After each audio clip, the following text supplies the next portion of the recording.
3 weeks into our morning conversations, Amy asked me a question that shattered what remained of my comfortable self-perception. "Why do you think you're here?" she said, looking up from the engineering textbook she had been reviewing during her break. "What do you mean?" I asked, though I suspected I knew exactly what she meant. "Every morning for 3 weeks, you've been coming to the library before dawn to sit in a break room that smells like microwaved soup and instant coffee, talking to someone you barely know. Someone you were pretty cruel to when we first met. So I'm wondering what you're actually trying to accomplish." The question hung in the air between us, demanding honesty I wasn't sure I was ready to give. Because the truth was that I didn't entirely understand my own motivations. I had started coming because I felt guilty about my behavior, but that guilt had evolved into something more complex. A hunger for authenticity that I hadn't known I was starving for. "I think," I said slowly, "I'm trying to figure out how to be a real person." Amy raised an eyebrow. "As opposed to what?" "As opposed to whatever I've been up until now. A performance. A collection of expectations and privileges and assumptions that never got questioned because everyone around me was too polite or too invested in maintaining their relationship with my family to tell me the truth." "And what truth is that?" I took a deep breath, preparing to voice something I had been circling around for weeks but hadn't been brave enough to say directly. "That I'm cruel. That I use my privilege to hurt people without even realizing I'm doing it. That I've spent my entire life thinking I was better than everyone around me when really I was just more protected from consequences." Amy nodded slowly, and I could see her weighing my words against her experience of me. "That's a start," she said. "But recognizing a problem and fixing it are different things." "How do I fix it?" "I don't know if you can," she said, and the honesty of the response hit me harder than any criticism could have. "People like you, people who grow up with that kind of privilege, they usually don't change in any meaningful way. They might adjust their behavior to be more socially acceptable, but the fundamental assumptions about their place in the world stay the same." "People like me?" I repeated, hearing the categorization with new ears. "People who've never had to question whether they deserve what they have. People who've never had to consider that their comfort might come at someone else's expense. People who think good intentions matter more than actual impact." Each description felt like looking into a mirror that reflected not how I saw myself but how others saw me. And what they saw was someone fundamentally disconnected from the reality of most people's lives. Someone who operated from assumptions so deeply embedded that I couldn't even recognize them as assumptions. "But you're still talking to me," I pointed out. "If you think I can't change, why are you giving me the chance to try?" Amy was quiet for a moment, and when she spoke, her voice carried a weariness that made her seem older than her years. "Because I've been where you are in a different way. Not with money or privilege, but with assumptions about how the world works that turned out to be wrong. And someone took the time to help me see things differently, even when I didn't deserve it." "What kind of assumptions?" "I used to think that people who had money were automatically bad people. That wealth always came from exploitation, that anyone who lived comfortably was complicit in other people's suffering. It made me angry all the time, but it also made me feel superior. Like my struggle made me more virtuous than people who hadn't had to struggle." I could hear echoes of my own superiority complex in her words, just applied in the opposite direction. "What changed your mind?" "I met someone who had grown up wealthy but who used that wealth to create opportunities for others. Not in the performative charity way that most rich people do, but by genuinely listening to what communities needed and then providing resources without trying to control how they were used." She paused, and I could see her remembering someone who had obviously made a significant impact on her worldview. "She taught me that the problem isn't having privilege. The problem is refusing to acknowledge it or to use it responsibly. That the real moral failure isn't being born into advantages, but pretending those advantages don't exist or that you earn them through superior character." The lesson was clearly directed at me, but it was delivered without judgment. Amy was offering me a framework for understanding my position that didn't require self-hatred, but did require radical honesty about the reality of my circumstances. "How do I use privilege responsibly?" I asked. That's not for me to tell you, she said. That's something you have to figure out by actually listening to people whose experiences are different from yours. And I mean really listening, not just waiting for your turn to talk or looking for ways to make yourself feel better about the advantages you've had. Like you've been doing with me? Amy smiled slightly, and I realized it was the first time I had seen her expression soften in my direction. Yeah, like I've been doing with you. Though I should probably warn you, real listening is harder than it looks. It requires giving up the need to be right or to have all the answers or to be the center of attention. The warning was accurate. Everything in my upbringing had trained me to expect deference, to assume that my perspective was valuable simply because it was mine. The idea of entering conversations with the primary goal of understanding rather than being understood was foreign and uncomfortable. Will you teach me? I asked, the question coming out more vulnerable than I had intended. Amy looked at me for a long moment and I could see her making some kind of decision. I can't teach you to listen, she said finally. But I can give you opportunities to practice if you're serious about wanting to learn. I'm serious, I said, though I had no idea what I was committing to. Then meet me tomorrow night at 7. There's a community meeting about housing issues in the downtown area. A lot of families are being displaced by development projects, and they're trying to organize a response. The suggestion caught me off guard. Why would I go to something like that? Because those development projects are probably being funded by companies like your father's. Because the people being displaced are the kinds of people you've never had to think about before. Because if you want to understand how privilege actually affects real people's lives, you need to see it in action. The idea of attending a community meeting about issues that might implicate my family's business was terrifying. But Amy was right. If I wanted to move beyond the comfortable abstractions of guilt and good intentions, I needed to confront the concrete realities of how my family's wealth was connected to other people's struggles. Okay, I said, the word coming out steadier than I felt. I'll be there. Amy nodded and I could see something shift in how she was looking at me. Not trust, exactly, but a willingness to see what I might be capable of when pushed outside my comfort zone. Just remember, she said as she gathered her things to return to work, you're not going there to save anyone or to prove how enlightened you are. You're going there to listen and to learn. Can you do that? I think so, I said, though I wasn't entirely sure what the difference was. We'll find out, Amy said, and there was something in her tone that suggested this meeting would be a test, not just of my sincerity, but of my capacity to handle truths that might be more difficult than anything I had faced so far. As I watched her return to her work, I realized that I was about to step into a world where my name and my family's influence might not be assets but liabilities. Where the consequences of my privilege would be visible in ways I had never been forced to confront. The thought terrified me.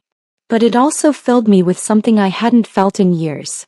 Genuine curiosity about who I might become if I was brave enough to let my assumptions be challenged by reality. The community center sat in a part of downtown I had driven through but never stopped in, a neighborhood of older buildings that housed families, small businesses, and the kind of community infrastructure that existed below the notice of people like me. As I pulled my BMW into the parking lot, I felt acutely aware of how out of place the vehicle looked among the older cars and pickup trucks already there. Amy was waiting by the entrance and I felt a rush of gratitude that she had come. Without her presence, I might have lost my nerve and driven away before entering the building.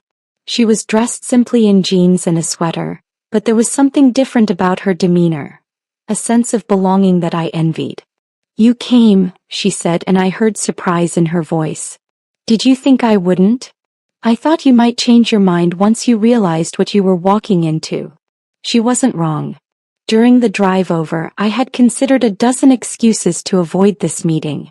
But something about the way Amy had looked at me when she issued the invitation, like she was offering me a chance to prove I was capable of growth, made backing out feel like a betrayal of something important. What am I walking into? I asked as we approached the entrance. Reality, Amy said simply.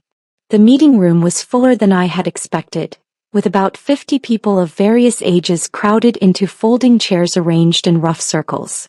The conversations were animated but not chaotic, and I could sense an underlying current of urgency that spoke to issues with real consequences for everyone present. Amy led me to seats near the back, and I was grateful for the relative anonymity the position provided. As I looked around the room, I realized I was seeing a cross-section of the city that I had never encountered before: working families, elderly residents, young parents with children who colored quietly in coloring books while the adults talked. A woman named Maria stood to call the meeting to order, and the energy in the room shifted to focused attention. She was perhaps 45, with graying hair and hands that showed the wear of physical work.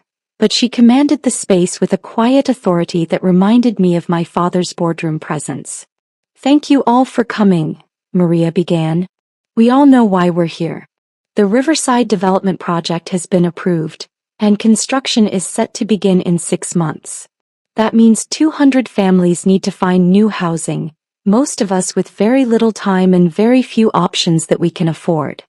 A murmur went through the room, and I could feel the collective weight of anxiety and frustration. These weren't abstract policy discussions.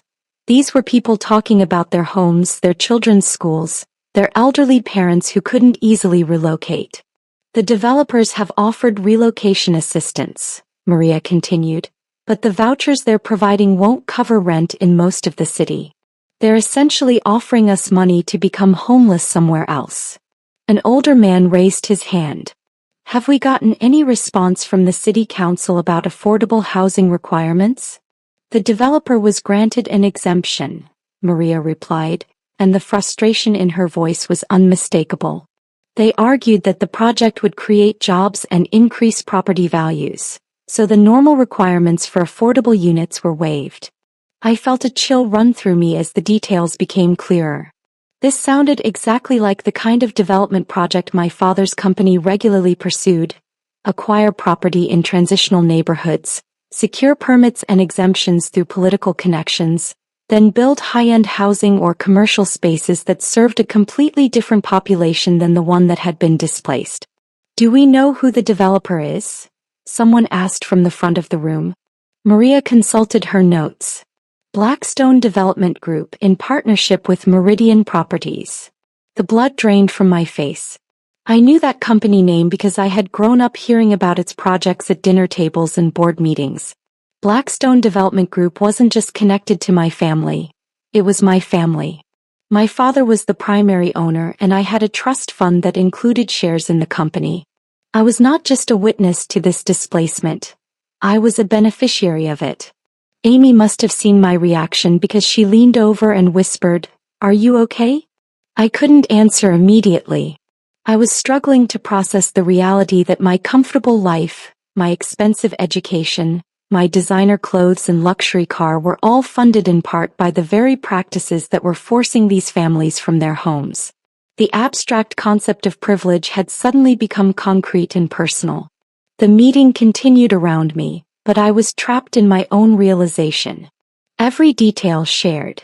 The elderly woman who had lived in her apartment for 30 years, the family with a disabled child who couldn't easily relocate, the small business owners who would lose their customer base when the neighborhood changed, felt like an indictment of everything my family represented. I had been so focused on my personal growth, on becoming a better person through individual effort, that I had never considered how my family's wealth was connected to other people's struggles. I had wanted to feel better about my privilege without examining where that privilege actually came from. "What can we do?" a young mother asked, bouncing a fussy baby while she spoke. "Is there any legal recourse?" Maria's expression was grim. "Our lawyer says the permits were all issued properly. The company followed all the legal requirements, even if those requirements are inadequate to protect existing residents." "What about organizing a protest? Getting media attention?" another voice suggested. "We can try, but companies like Blackstone have public relations teams that are very good at making this kind of development seem beneficial for everyone. They'll talk about job creation and economic growth, and most people won't look closely enough to see who actually benefits." I felt sick. I knew exactly the kind of PR strategy Maria was describing because I had heard my father discuss similar approaches. Present displacement as development, frame gentrification as improvement, focus on abstract benefits while minimizing attention to concrete losses. The meeting continued for another hour, with people sharing resources and organizing committees to explore different approaches to the crisis. But I was barely present for most of it, lost in the implications of what I had learned. When the meeting finally ended, people lingered to continue conversations in smaller groups. Amy touched my arm gently. "Do you want to get some air?" she asked. I nodded gratefully and we stepped outside into the cool evening. The parking lot was slowly emptying as people returned to homes that might not be theirs much longer. "Your family's company," Amy said quietly. It wasn't a question. "Yes," I whispered, the word barely audible. We stood in silence for several minutes while I tried to process what I was feeling. Shame certainly, but also a kind of vertigo as I realized how many of my assumptions about my family's business had been willfully naive. "I didn't know," I said finally. I knew my father developed real estate, but I never connected it to actual people losing their homes," Amy finished. "I thought I was just working on becoming a better person," I said, tears starting to flow despite my efforts to contain them. "I thought it was about changing my attitude, being less judgmental. I didn't realize that my whole life is built on other people's displacement," Amy said gently.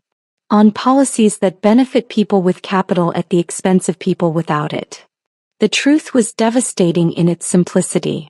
I wasn't just someone who needed to be nicer to service workers or more aware of my privilege in abstract terms. I was someone whose comfortable existence was directly connected to other people's suffering. "What do I do with this?" I asked, my voice breaking. Amy looked at me for a long time and I could see her weighing her response carefully. "That depends on whether you're willing to do something that might actually cost you something." "What do you mean?" "I mean that recognizing the problem is just the first step. The question is whether you're willing to use your position to change how these things work, even if it means challenging your father, or giving up some of the benefits you've received from these practices." The challenge was clear, and it was bigger than anything I had imagined when I started this journey of self-improvement. Amy wasn't just asking me to become a better person. She was asking me to become a person who used her privilege to challenge the systems that had created that privilege in the first place. It was the difference between individual growth and actual transformation.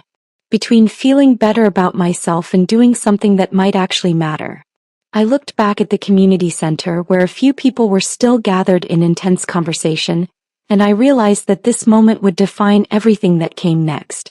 I could return to my comfortable life with a more enlightened perspective, or I could step into the uncertainty of using my position to fight for people like the ones I had just met.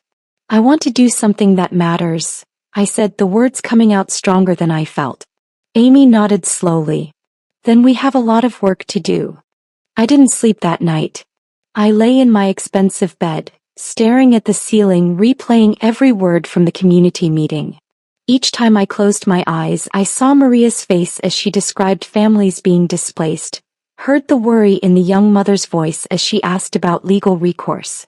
And underneath it all was the devastating knowledge that my comfort was built on their suffering.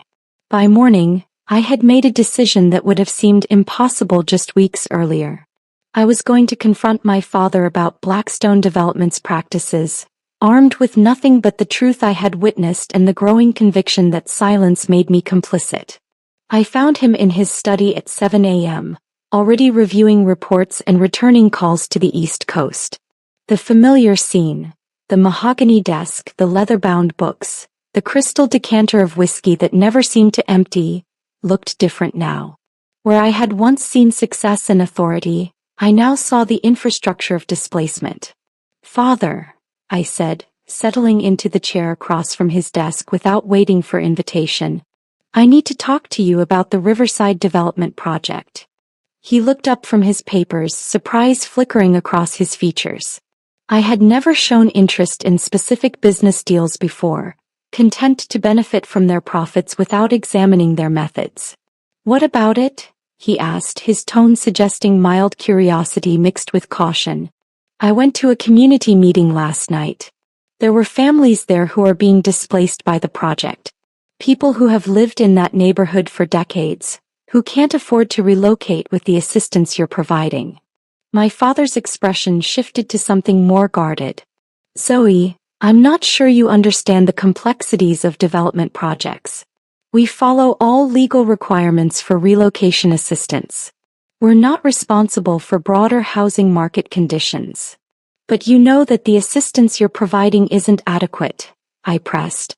You know that most of these families will end up homeless or forced to leave the city entirely. That's an unfortunate consequence of urban development, but it's not unique to our projects. These neighborhoods would be redeveloped eventually regardless of our involvement. At least we're providing some assistance, which not all developers do. The response was exactly what I had expected. Technically correct but morally hollow. He was hiding behind legal minimums and industry standards, avoiding the question of whether what was legal was also right. What if we provided more assistance? I asked. What if we actually ensured that displaced families could afford to stay in the area? My father's smile was patronizing, the same expression I had worn when dismissing Amy's concerns in the library. Zoe, you're thinking like a social worker, not a businesswoman. Our responsibility is to our investors, not to every person who might be inconvenienced by economic progress. Inconvenienced. The word came out sharper than I intended. Losing your home isn't an inconvenience. Having to uproot your children from their schools, having to find new doctors for an elderly parent, having to leave a community where you've built relationships. That's not inconvenience. That's devastation. You're being dramatic, my father said, his tone taking on the edge that suggested he was losing patience with this conversation. These are business decisions, not personal vendettas. We're creating jobs, increasing property values, and improving neighborhoods. The people who benefit from these changes far outnumber the people who are displaced. But the people who benefit are people like us, I said, my voice rising despite my efforts to stay calm. People who already have housing, who already have wealth, who already have options. We're making rich people richer by taking away the little stability that poor people have managed to create. My father stood abruptly, moving to the window that overlooked our perfectly manicured grounds. When he turned back to face me, his expression was harder than I had ever seen it. Zoe, I don't know where this sudden concern for poor people is coming from, but I suggest you remember who you are and where your comfort comes from. Every advantage you've enjoyed, your education, your car, your clothes, this house, has been paid for by the success of companies like Blackstone Development. I know that, I said, standing to meet his gaze directly. That's exactly the problem. I've been living off the profits of other people's displacement without even realizing it. And now that I do realize it, I can't pretend it's acceptable. So what are you suggesting? That we abandon profitable projects because some people find change difficult? That we sacrifice our investors' returns to subsidize people who should be finding their own solutions to their housing problems? The contempt in his voice was clear now, and I realized that this conversation was revealing something about my father that I had never wanted to see. This wasn't just business pragmatism. This was a fundamental belief that some people's needs mattered more than others, that wealth conferred not just advantage but moral superiority. I'm suggesting that we find ways to develop property without destroying communities, I said, my voice steadier than I felt. That we use our resources to create solutions that benefit everyone, not just people who already have money. That's naive idealism, Zoe. The world doesn't work that way. It doesn't work that way because people like us choose not to make it work that way, I shot back. We have the power to do things differently, but we don't because it's more profitable to ignore the human cost of our decisions. My father's expression had gone completely cold now, and I could see him reassessing me in ways that made my chest tight with anxiety. For my entire life, his approval had been one of the few constants I could count on. The thought of losing it was terrifying, but not as terrifying as the thought of continuing to benefit from practices I now understood to be harmful. I think, he said slowly, that you've been spending too much time with the wrong kind of people. People who don't understand how the world actually works, who want to blame successful people for problems that exist regardless of our actions. The dismissal was exactly what Amy had warned me about. The way privilege insulates itself from criticism by characterizing any challenge as naive or misguided. But I had seen too much now to accept that framing. The people I've been talking to understand exactly how the world works, I said. They understand it from the perspective of people who don't have the luxury of pretending that their actions don't affect others. Zoe. My father's voice had taken on a warning tone. I think you need to be very careful about the path you're choosing here. Your entire future depends on the success of this family's businesses. If you want to pursue some kind of social justice crusade, you'll need to do it with someone else's money. The threat was clear and it hit me with the force of recognition. This was how power maintained itself, not through outright cruelty, but through the quiet reminder that challenging the system meant losing access to its benefits. He was offering me a choice, complicity or exile. For a moment I felt the full weight of what that choice would mean. Without my family's support, I would have to find my own way in the world, would have to earn my own living, would have to navigate the same systems that Amy and people like her faced every day. The prospect was overwhelming in its uncertainty. But as I stood there in my father's study, surrounded by the symbols of wealth built on other people's displacement, I realized that the choice wasn't really a choice at all. I couldn't unknow what I now knew.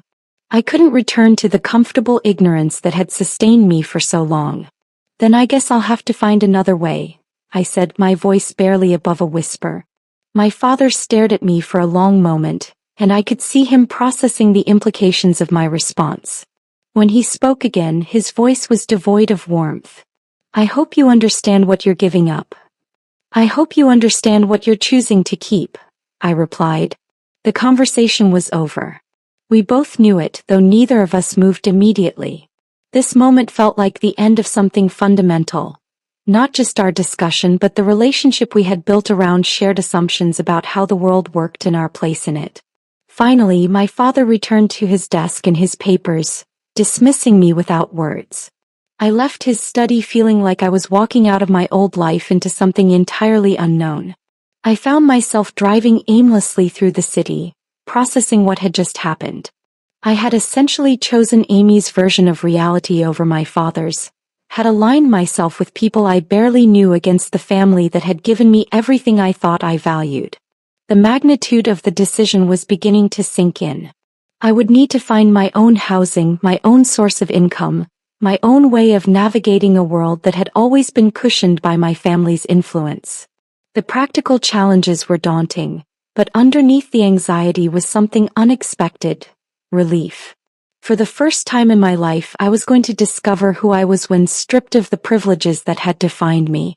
I was going to learn what I was capable of when my choices carried real consequences. I was going to find out whether the person I was becoming was strong enough to survive without the protections I had always taken for granted. I drove to the university and sat in the library parking lot, waiting for Amy's morning shift to end. When she emerged from the building at 8, she looked surprised to see me there. "Aren't you supposed to be in class?" she asked as she approached my car. "I quit," I said, and saying the words out loud made them real in a way that thinking them hadn't. "You quit school."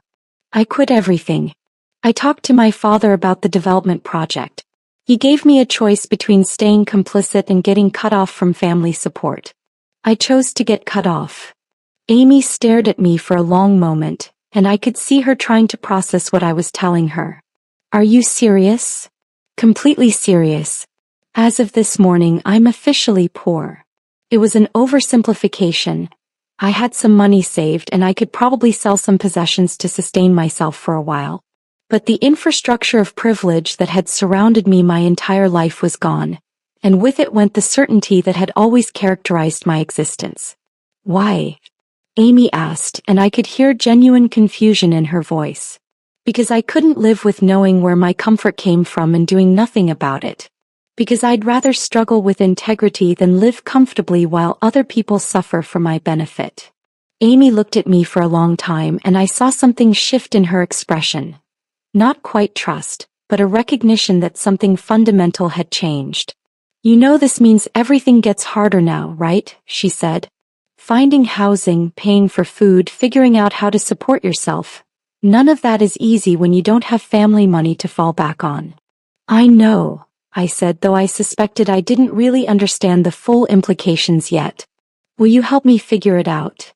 Help you become poor? Amy asked, and I heard something that might have been amusement in her voice. Help me become real, I said. Amy nodded slowly, and I could see her making another of those decisions that had characterized our relationship from the beginning. Okay, she said. But we're going to do this right. No half measures, no safety nets, no going back to daddy when things get difficult. If you're really committed to this, you need to be all the way committed. I am, I said, and for the first time since this whole journey began, I felt like I was telling the complete truth. The next 3 weeks taught me more about the reality of economic insecurity than 22 years of privilege had taught me about anything else. Within days of my confrontation with my father, I discovered that my credit cards had been canceled, my bank accounts frozen, and my trust funds suspended. He had moved swiftly and decisively to cut off my access to family resources, making it clear that my rejection of his values came with immediate and concrete consequences. Amy helped me find a studio apartment in the same neighborhood where the community meeting had been held. It was smaller than my childhood bathroom, with thin walls, unreliable heat, and a kitchen that consisted of a hot plate and a mini refrigerator. The rent was more than I had ever paid attention to, but now it represented nearly 60% of the income one would need to somehow generate.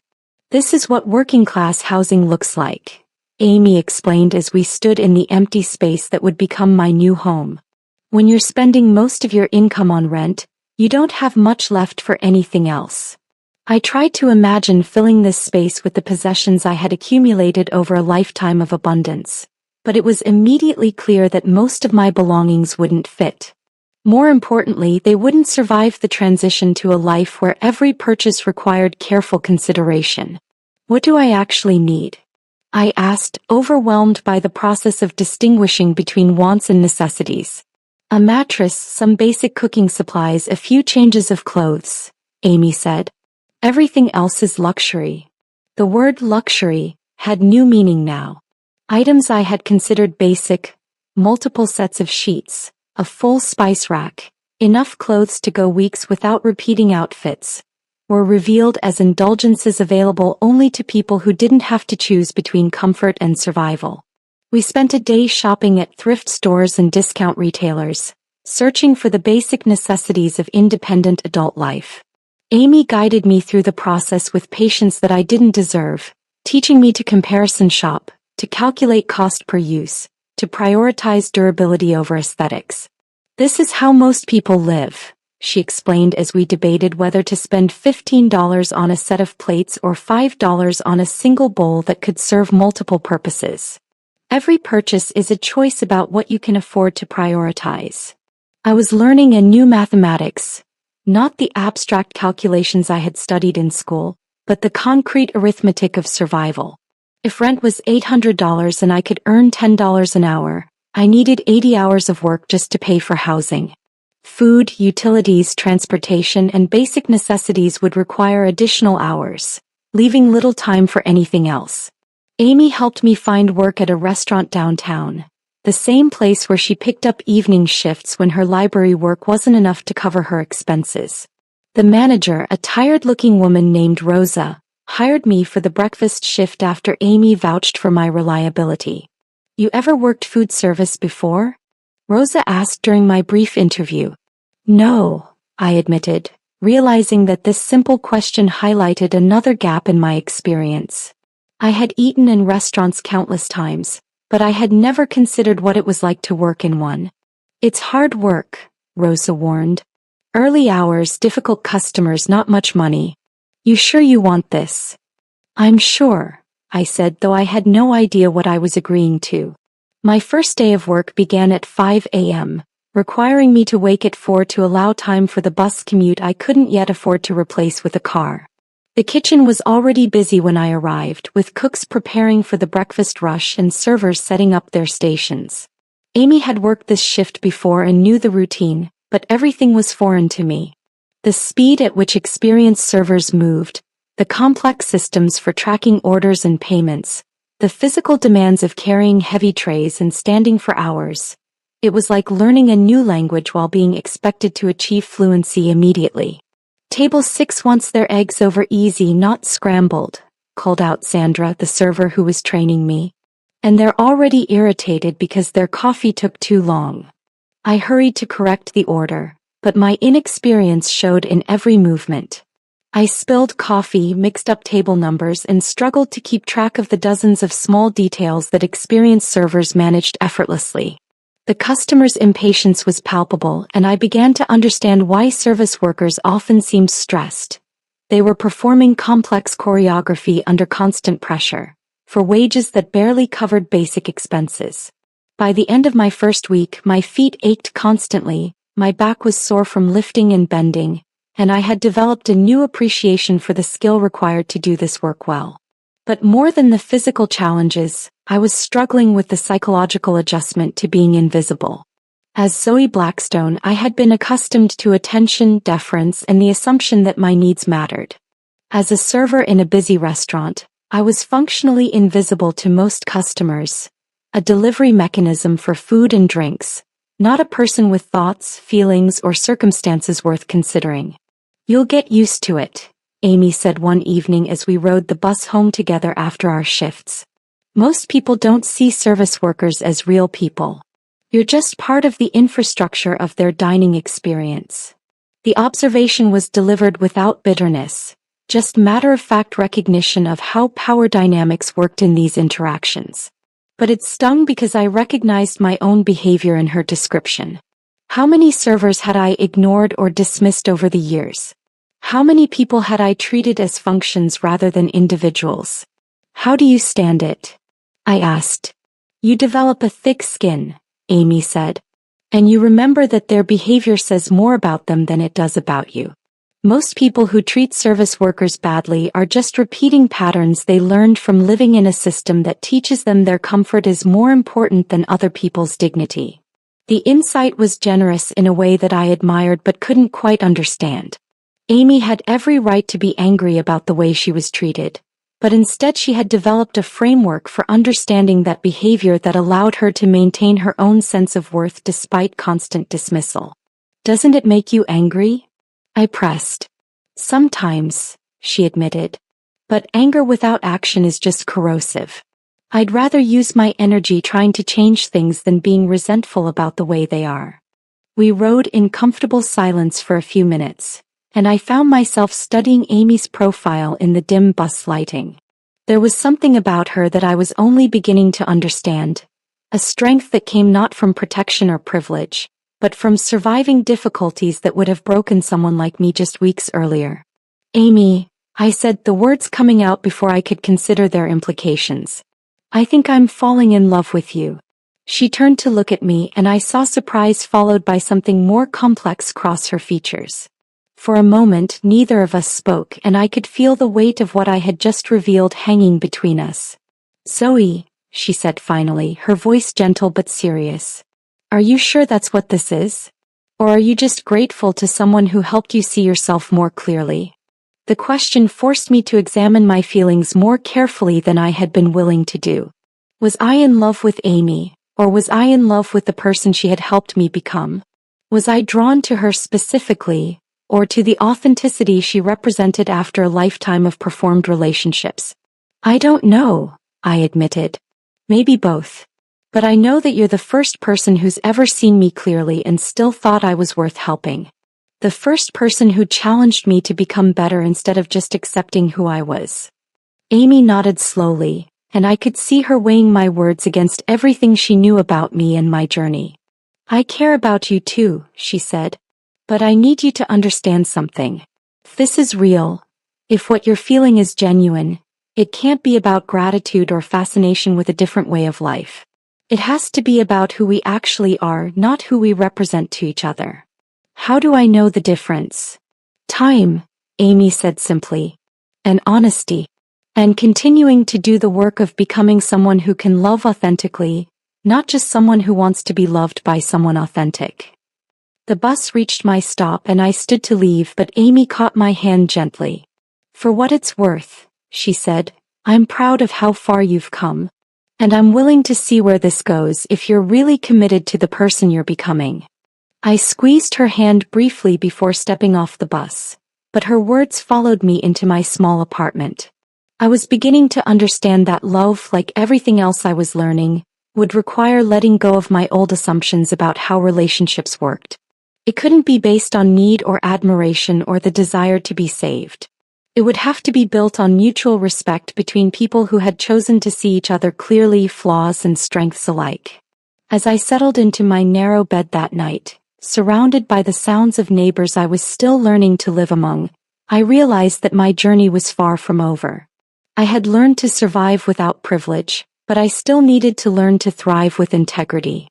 I had begun to see Amy clearly, but I still needed to understand whether she could see me as someone worth loving for who I was becoming, not just for the distance I had traveled from who I used to be. The work continued, but for the first time since leaving my father's house, I felt like the person I was becoming might be someone worth the effort it was taking to create her. 3 months into my new life, I began to understand the difference between surviving and living.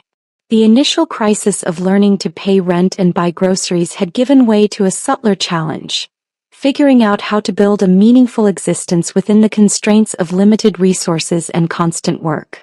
Amy had become my guide through this transition, but our relationship was evolving beyond teacher and student into something more complex and precious.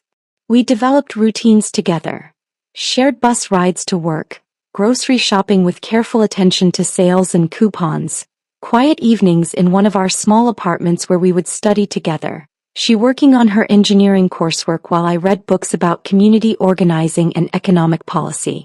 I had re-enrolled in school, but with a different focus. Instead of the business degree my father had chosen for me, I was pursuing social work with a concentration in housing policy. The decision felt right in ways that my previous academic path never had.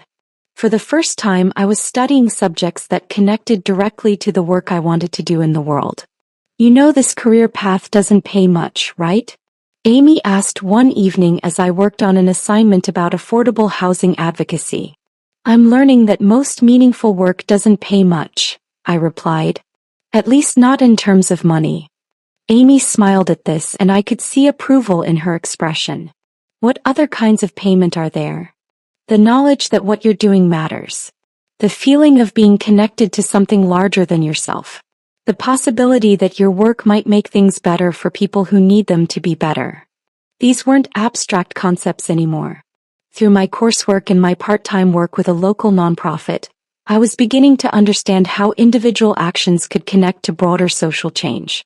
I was learning to see the systems that created problems like homelessness and displacement, and to identify points where those systems could be challenged or modified. More importantly, I was discovering that this work required not just good intentions, but skills I was only beginning to develop. Listening to people whose experiences were different from mine. Building trust with communities that had good reason to be skeptical of outsiders offering help. Understanding the difference between charity that maintained existing power structures and organizing that challenged those structures. "There's something I want to show you," Amy said one Saturday morning as we finished breakfast in my apartment. "A project I've been working on that I think you might be interested in." She led me to a part of the city I hadn't explored yet, an area where abandoned lots were being transformed into community gardens. The project was Amy's engineering thesis. A system for capturing and filtering rainwater that could be used to irrigate urban agriculture in neighborhoods without reliable access to healthy food. The residents of this area have been organizing for 3 years to get permission to use these lots, Amy explained as we walked among raised beds filled with vegetables and herbs. But the city wouldn't provide water access, and buying water for irrigation was too expensive to make the gardens sustainable. Her system was elegant in its simplicity. A series of collection tanks and filtration components that could turn precipitation into clean water for the plants. But what struck me most was how she had developed the technology in partnership with the community members who would use it, incorporating their knowledge about local growing conditions and their priorities for which crops to focus on. "This is incredible," I said, genuinely amazed by the scope and thoughtfulness of the project. How long have you been working on this? 2 years, Amy said. Ever since I started thinking about how engineering could be used to solve problems that actually matter to people, instead of just creating more efficient ways to make money. I could see the pride in her face as she described the technical challenges she had overcome, but also the deeper satisfaction that came from using her skills to address a real need in her community. This was what purposeful work looked like. Not just individual achievement, but collective effort towards shared goals. The best part, Amy continued, is that the system can be replicated in other neighborhoods. The components are inexpensive and the installation process can be taught to residents so they don't have to depend on outside technical expertise. As we walked through the garden, I met some of the people who had been involved in the organizing effort. Maria, the woman who had led the community meeting about housing displacement, was there with her 2 teenage daughters, harvesting tomatoes and peppers they would take home for dinner. Amy's system has made all the difference, Maria told me. Before this, we were spending more on water than we could ever recoup from the food we grew. Now we're actually able to feed our families from these gardens, and we have surplus to sell at the farmer's market. I could see the connection between Amy's technical skills and these concrete improvements in people's lives, and I felt a deep admiration for the way she had chosen to use her education. But I also felt something else. A recognition that this was what love might look like when built on shared values rather than just personal attraction. Watching Amy explain water filtration concepts to Maria's daughters, seeing the way she listened carefully to suggestions from community members about how to improve the system, I began to understand what she had meant about authentic connection. This wasn't performance or charity. This was partnership based on mutual respect and shared commitment to making things better. I want to help, I said as we walked home that evening. With the garden project? With this kind of work in general. Using skills and resources to support community organizing instead of just making rich people richer. Amy stopped walking and turned to face me, and I could see her measuring my words against everything she knew about my journey so far. That's exactly what I hoped you would say, she said, and then she kissed me. It was our first kiss, and it tasted like possibility and commitment and the kind of honesty I had been hungering for without knowing it. When we broke apart, I felt like something fundamental had shifted between us. Not just romantic connection, but recognition that we were choosing to build something together based on shared values and mutual respect. I love you, I said, the words coming out more certain than they ever had before. I love you too, Amy replied. And I could hear the difference between this declaration and the tentative feelings we had been circling around for months. This wasn't gratitude or fascination or the need to be saved. This was recognition between 2 people who had chosen to see each other clearly and liked what they found. That night, Amy stayed over in my small apartment, and we talked until dawn about the kind of life we wanted to build together. Not the individual success that had been my previous goal, but collaborative work toward collective change. Not the accumulation of possessions or status, but the development of skills and relationships that could contribute to something larger than ourselves. It won't be easy, Amy warned as we lay together in my narrow bed, her head on my shoulder. This kind of work is often frustrating and progress is slow, and there's always more need than resources to meet it. Nothing worthwhile has been easy, I said, thinking about everything I had learned since that first encounter in the library.